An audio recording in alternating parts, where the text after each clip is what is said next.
Greetings to those who watch below. Before we start today's video, I'd like to say thank you to those who dwell below. An exclusive channel membership you can check out using the link in the description box. So thank you to Steffi Ray, Wicked Witch, Lisa Watt, Slefty Kim, M.A. Wade, Julie B, Jess Black Curtain, Christina Groves, LT Punisher 666, Chris BLK Chris, and Canopsia Art. Also, if you haven't already, please make sure to subscribe to the channel, hitting that notification bell so that you never miss a video. Also, I do sometimes post on Instagram at brimstone_below and also on Facebook at Brimstone Below Horror Channel. But for now, sit back, relax, and enjoy.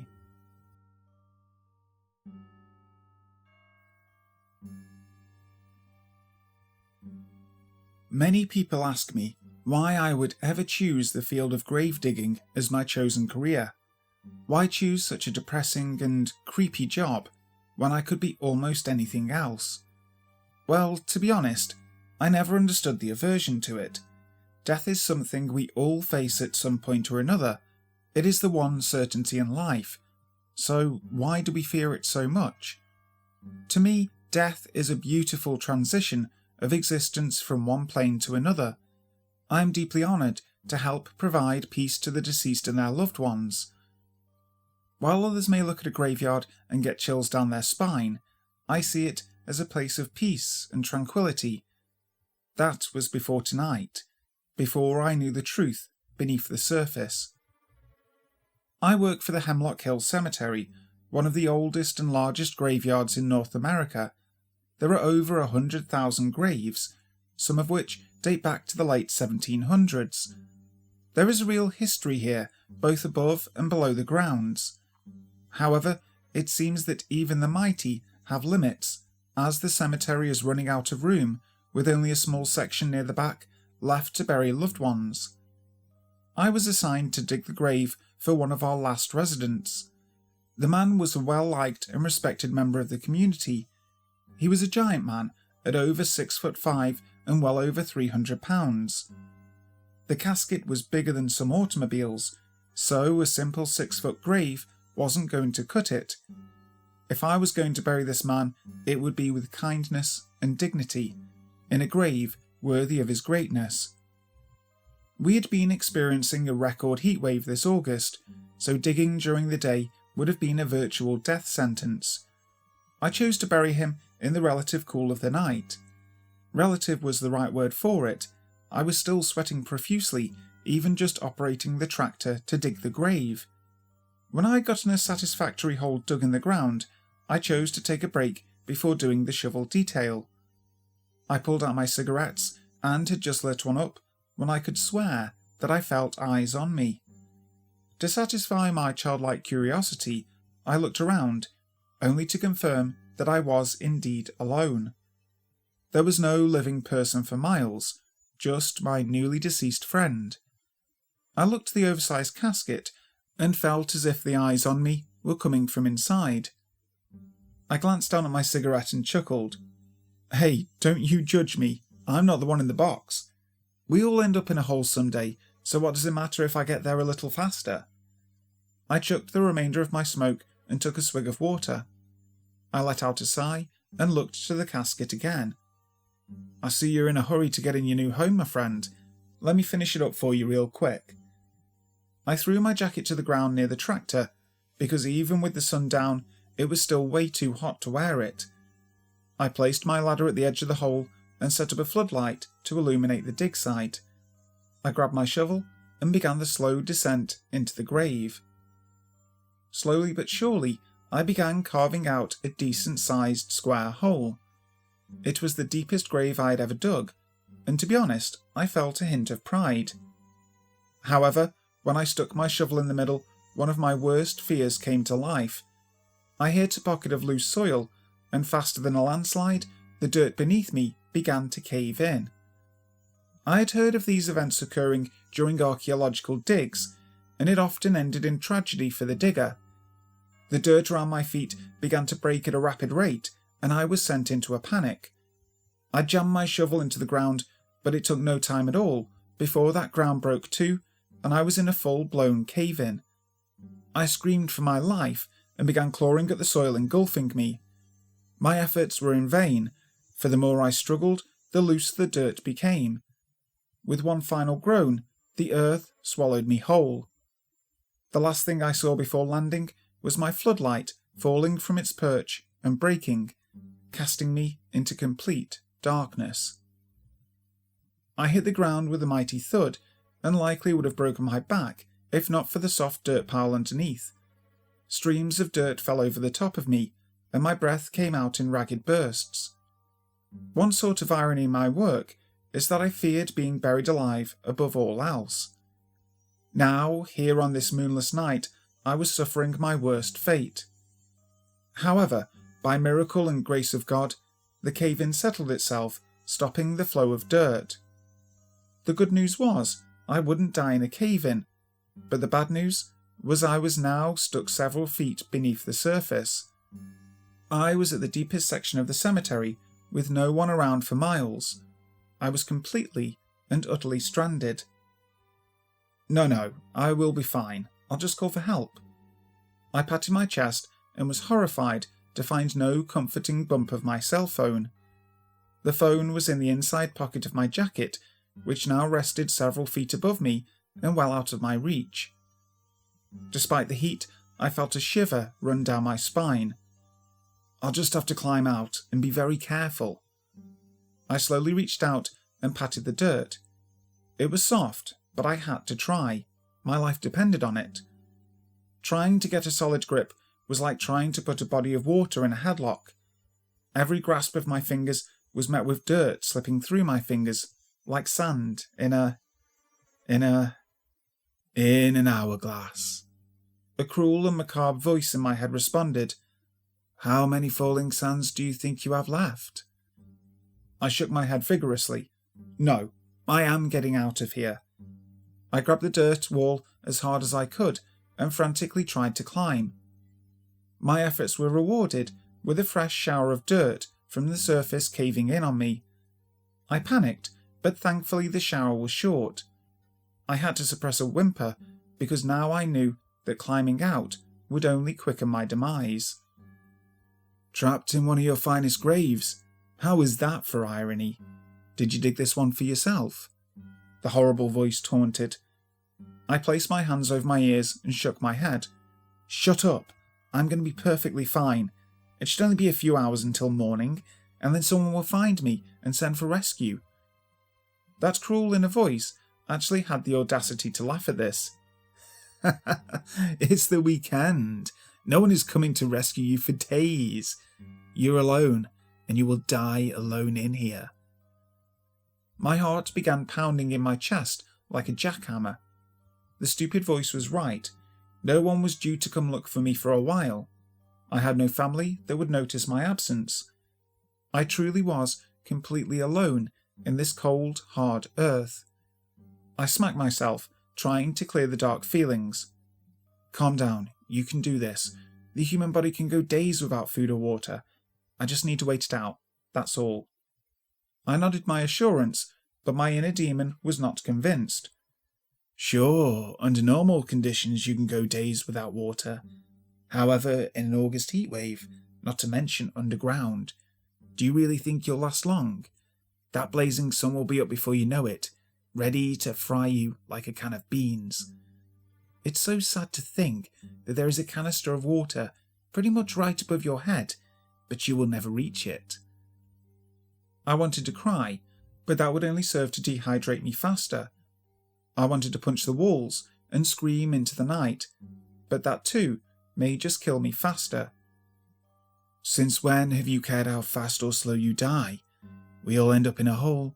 What does it matter if I get there a little faster? This time I did cry. I sobbed into the swarming darkness. I was in a literal pit of despair, from which there was no escape. You are all alone in the dark, soon to be a snack for the worms to feast on.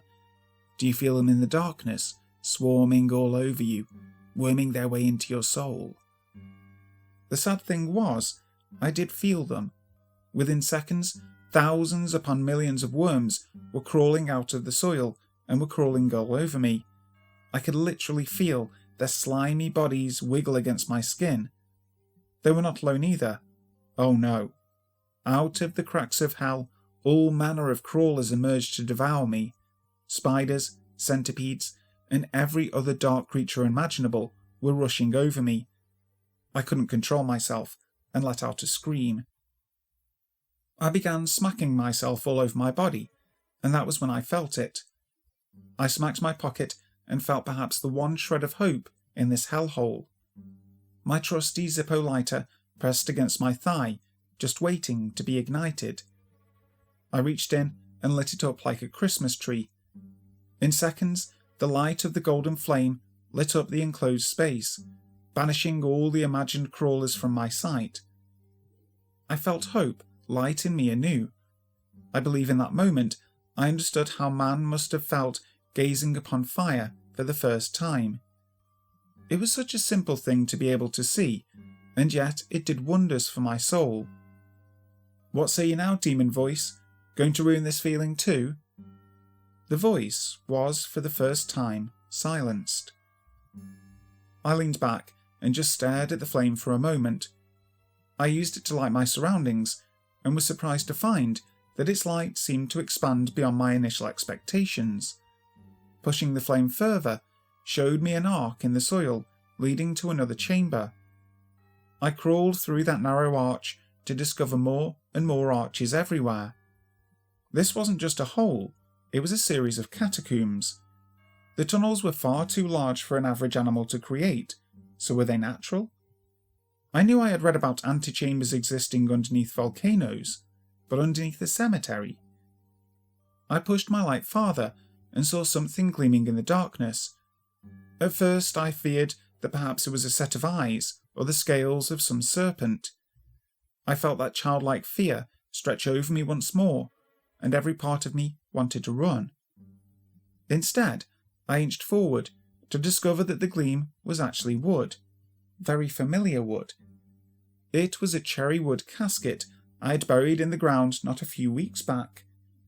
It belonged to Mr. Tillman of the nearby Bakersfield. It looked like the casket had fallen straight through the ground. I felt a strong sense of sadness fall over me. I put this person to rest, and the thought of it being disturbed horrified me. "I'm so sorry, Mr. Tillman. We're going to make this right for you." I placed my hand on the lid and gently opened it, wishing to pay my respects to him directly, but what I saw chilled my blood instead. Perhaps it was closer to say what I didn't see, for the body was gone. I panicked and searched around the area, dreading to find his body simply laying in the dirt. However, the dirt gave no token of his appearance. He couldn't have decomposed that quickly. It's impossible. I checked back in the casket, hoping that my fear-riddled mind imagined the absence. But no, all that remained were some strips of his burial suit. Fear and desperation rushed through me again, but also inspiration. I'm so sorry for this. I closed my eyes to the unholy deed as I ripped off a damaged piece of the casket and took out the strips of cloth. I wrapped the scraps around the piece of wood and lit it on fire, making a makeshift torch. I pushed the torch to the middle of the arches, only to illuminate my worst fear. All around the area were the other caskets I had buried in recent months. All of them were forced open, some with doors hanging off their hinges. In all the ones I could see into, the bodies were completely absent. What could have done this? I whispered into the dark. Bur, Bal, Ang. The horrible inner voice whispered back slowly. It was almost as if it feared the words he spoke. They were words I didn't fully understand. However, they felt familiar. Eerily familiar. I inched my way forward and examined the caskets. Upon moving one of the broken lids, I saw what looked like long and deep claw marks embedded in the wood. I recoiled back and panted deeply. Burbal, Ang, the voice repeated. I had no idea what made those marks, and a big part of me didn't want to find out. However, if there were tunnels, perhaps one led out. It was my only shred of hope at this point, so I had to go on. I crawled for what felt like miles, and the further I went, the more questions arose. What made these tunnels? Do they go beneath the whole cemetery? The whole county? The whole country? However, there were two questions that plagued my mind more than any. What took those bodies? And more importantly, why? These tunnels were way too complex and unorthodox for organ harvesters, and especially for necrophiles. Who would go to this much effort instead of just going through the top? The question you should be asking is what left those claw marks. I chose to ignore the voice this time, for they were questions I certainly did not want answers to. Not now, not ever. The ground sloped downward, which concerned me, for I wanted to go up, not further down. I shook my head, because I had come too far and had to keep moving. As the ground lowered, the temperature rose. As well, there was the beginnings of an odour in the air. The scent was unpleasant, but not unfamiliar. I closed my eyes and sent up a brief prayer that the smell wasn't what I thought it was. For every gravedigger, every mortician knew that smell well. It was the smell of decay, the smell of death. The further I went, the stronger the smell became, until it was almost unbearable. In addition to the heat and stench, a new problem arose. From straight ahead, I began to hear a series of sounds. I tried my best to make sense of what I was hearing. It sounded like the sound of cardboard being slowly ripped by hand. There was also an undertone of water or simple dampness, as if the cardboard was submerged in water before ripping. I didn't want to know what the sound was. I just wanted out. Please go back to the grave now before it's too late, the inner voice pleaded. This time it sounded legitimately afraid and caring. I had never wanted to agree with that voice more in my life. However, I doubted I could find my way back if I tried. I had to go forward, no matter the chill running through my bones. I inched my way forward and nearly froze when I came across movement straight ahead. I slowly lifted my torch on shaking hands. The flame illuminated the source of the movement, and I had to jam my hand against my mouth to stifle a scream. Bathed in the light of the torch was a creature of untold nightmares. Its appearance gave off only the slightest impressions of humanity. Its skin was pure white, as if this creature had never seen the sunlight. Its head was framed by a set of bat-like ears. Its face was all hard points, giving the impression of spikes about to burst free. Its eyes were completely milky white, and I knew in an instant that it was blind. It was not naked, but wore black tattered cloth with small hints of shredded white. It was a funeral suit, I realised in an instant, and the need to scream rushed over me again. Its hands bore long claws that were bound close together and looked very strong.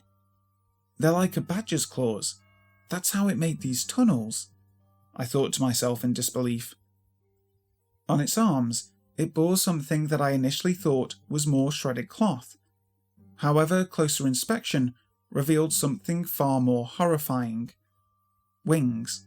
This creature had wings attached to its forearms like a bat. However, despite its horrifying appearance, it was its actions that disturbed me more. The beast was holding the remains of what I could only assume was the late Mr. Tillman. The creature raised its joint set of claws and made a quick swiping motion, cutting off Tillman's leg. That horrible ripping sound assaulted my senses as flesh was ripped from bones. What it did next would haunt me for what remains of my life. Its jaw unhinged, revealing multiple sets of razor-sharp teeth. It took hold of Tillman's leg and began shoving it down its throat with extreme ease. What happened to his leg and where did it go were things I couldn't even bear to think about. The creature made chewing motions and rehinged his jaw before going on to the next limb. Burbalang, that horrible inner voice said once again, and at once I was filled with absolute clarity. I knew what this horrible monstrosity was. My grandmother was raised in the Philippines, and she would tell me stories and folklore of her homeland. The story that always scared me the most was that of the Berbalang. It was a horrible ghoul that preyed not upon the living, but the dead, an immortal being that fed upon corpses. Though it preferred dead bodies, it would feed upon the living in dire situations. How long had this creature been living here underneath our very feet? How many tributes have I placed in the ground for its waiting jaws? How many centuries had we been giving it a never-ending buffet of dead bodies? But that buffet was ending, wasn't it? The cemetery had reached its limit, and soon the food supply would run out. Would it venture forth, then, for fresher meat? And did I not just give it a perfect tunnel to fly out into the night with? At the horrifying realization, I let out a loud gasp, and the creature responded. It dropped its meal and began scenting the air. I shook my head back and forth. No, it can't smell me, not with the smell of death dominating the area. I told myself, just begging for it to be true. The fiend continued to sniff the air, getting closer and closer.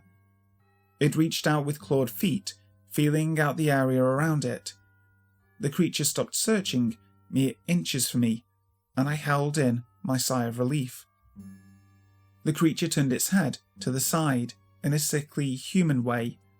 It looked like a curious child. Without warning, his head came forward and let out an ear-splitting screech. With all those bat-like features, how did I not even consider echolocation as a method for it to see? The creature knew where I was, and it lunged at me.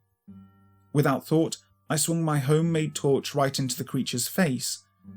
The beast recoiled and started to bat away the flames. I wasn't going to stick around to see if it succeeded and ran for it. With the fading light of the flames behind me, I could only just barely make out the arches of the tunnel. Relying on instinct to guide me, I made my way back to the hole with as much speed as I dared. From behind me, I heard another of those horrible screeches.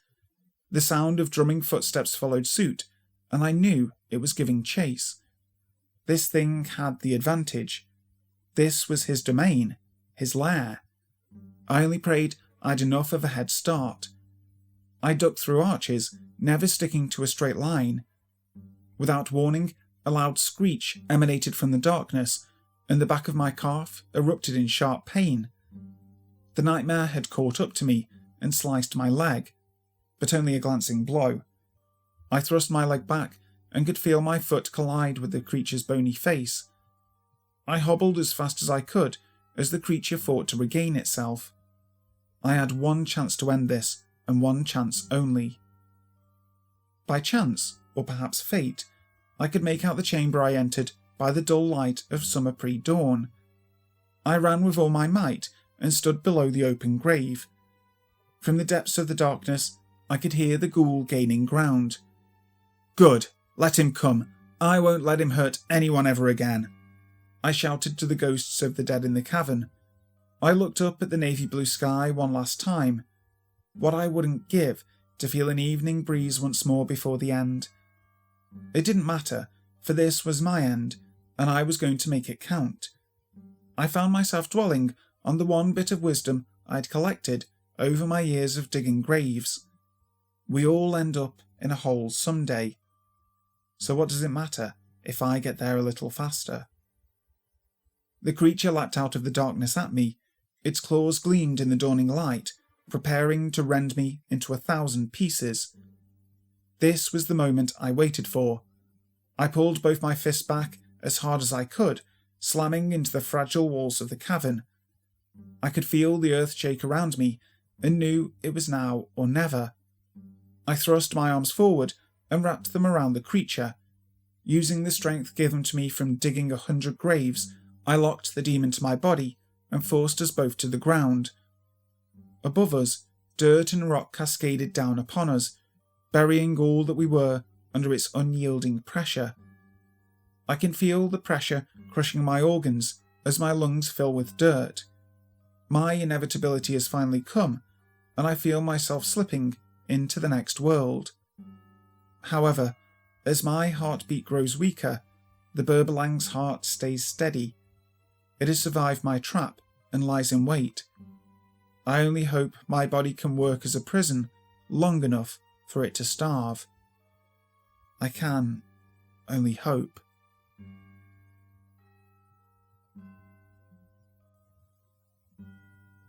Hi guys, thank you so much for listening to today's video. I really hope you enjoyed it. If you did, make sure to leave a like and also subscribe to the channel, making sure you hit that notification bell so that you never miss a video. So, until next time, sleep tight.